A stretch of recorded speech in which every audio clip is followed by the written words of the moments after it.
Hello everybody, how's it going? First off, before we get started with anything, there's two reasons why I'm doing this book review. One, technically I'm reviewing the audiobook. And two, well, this story is literally about the craziest, no, not the craziest, the geekiest adventure in video game history. Ready Player One is probably my my new favorite story so far,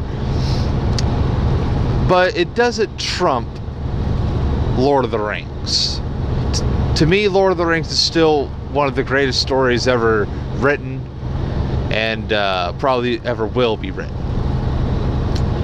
Ready Player One is what do you call?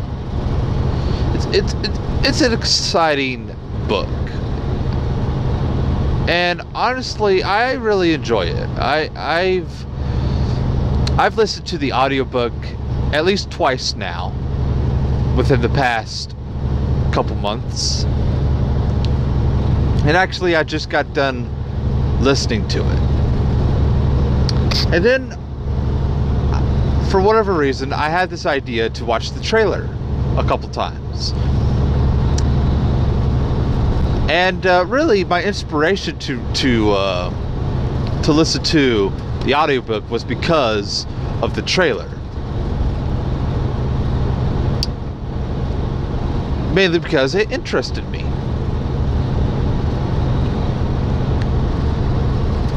So before we get to the trailer, let's talk about the book.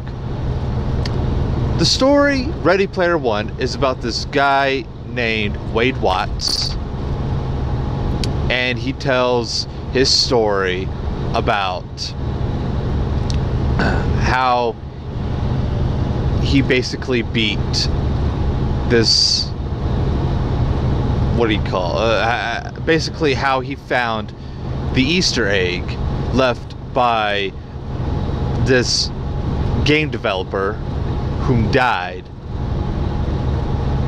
And the basic story about this is that this game developer died. He didn't have anybody to leave all of his money to, so he decided to create this Easter egg by hiding 3 random keys, and you basically had to find them all to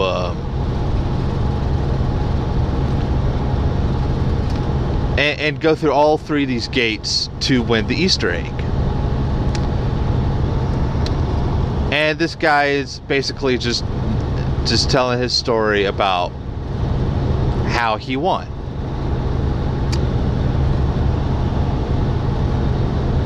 There were some really amazing parts of it, and to say that this story might be a little nostalgic is saying much, mainly because I didn't feel any nostalgia at all.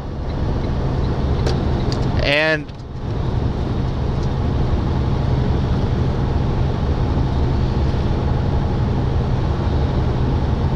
to think like well,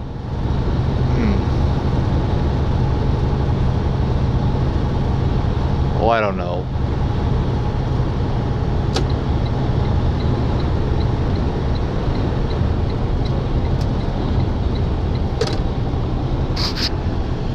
To think about this world in a way that might seem like, you know, it'd be amazing to live in, you got to think about the lore. And honestly, the lore of Ready Player One is probably the most interesting of all.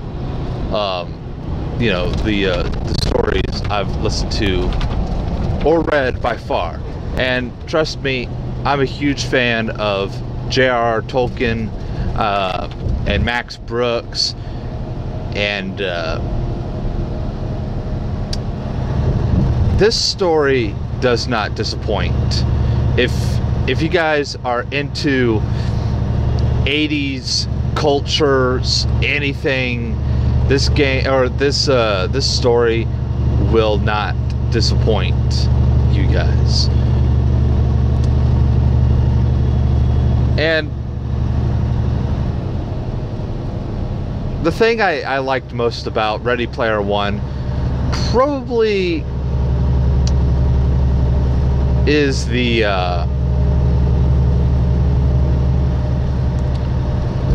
characters of the story. The characters were very much memorable. You were rooting for the good guy the entire way. You hated all of the corporal bad guys, you know, trying to ruin everything. And it had me thinking about, you know, something that's about to happen to us within the next couple of weeks with net neutrality trying to get, or FCC trying to appeal net neutrality.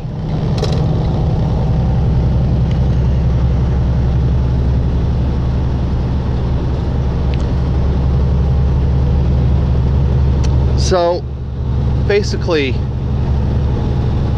this guy named James Halliday creates this game called the Oasis, or creates this video game console called the Oasis. And in the Oasis, you can create your own virtual reality, basically your own virtual world, with pretty much anything and everything that there is to it. And you know, the games they talk about inside the stories, well, hit and miss, mainly because I don't really know half the games, and the movie references are there. A couple of music references. It's not very nostalgic. This is more or less a story that was pretty much made to be done by Hollywood. And now moving on to the trailer. It makes me a little more or less excited. First off, Wade lives in Oklahoma City, Oklahoma.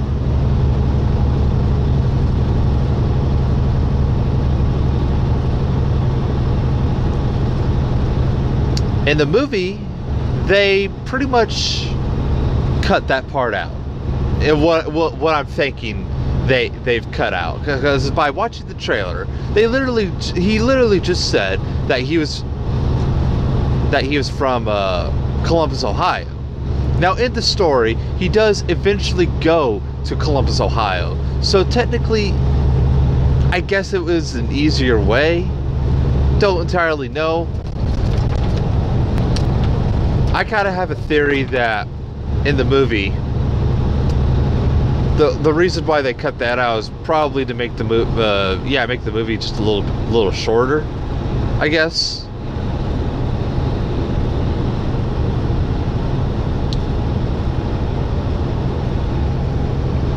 I don't know. I also really don't remember some kind of a racing scene inside the game. So at the end of the day, I am very much excited for Ready Player One to come out. I really can't wait. And that's really all I have to say about the movie. Going back to the book then, if you guys are interested in Ready Player One, I will say this. If you love sci-fi, fantasy, gaming, future technology, full dive stuff, you'd like this story. Just saying. And to more or less give my rating for this game, I give a 9 out of 10 because I really enjoyed it. Only reason why I haven't given it a 10 out of 10 is because it did not make me cry. And there was, you know, a sad scene in the book, but, you know, that was this is a story that made me cry. So really, that's the only reason why it's a 9 out of 10. So that's that.